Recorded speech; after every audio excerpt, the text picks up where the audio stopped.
பூங்காற்றே கொஞ்சம் உண்மை சொல்ல வருவாயா? போராடும் நியாயம் சாட்சி சொல்லி போவாயா?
இவை ஒன்று ரெண்டு பிரச்சனைகளாக இருக்கின்றது. இன்றைக்கு மொழி சார்ந்து எங்களுடைய தமிழ் மொழி எங்கே இருக்கிறது என்றால் இல்லை.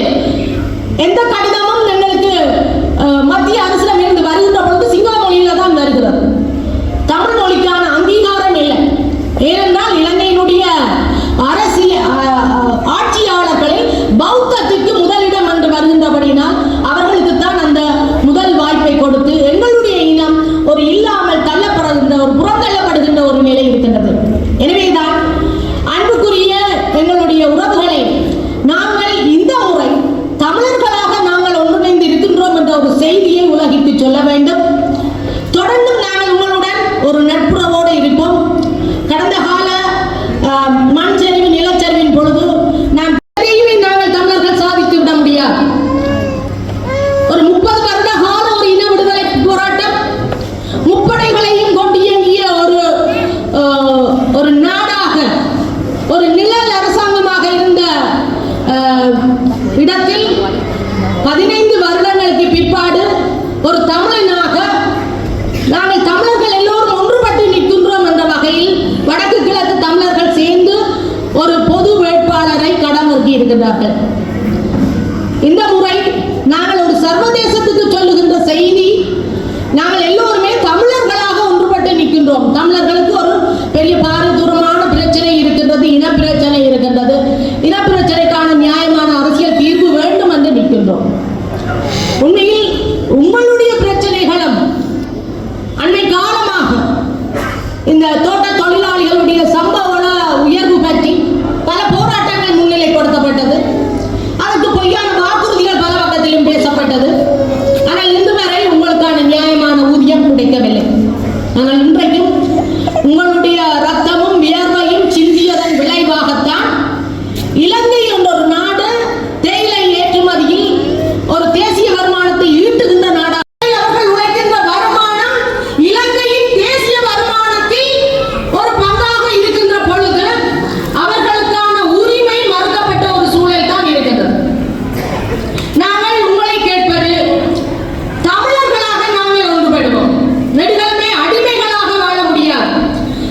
எல்லா மோசடிகளுமே.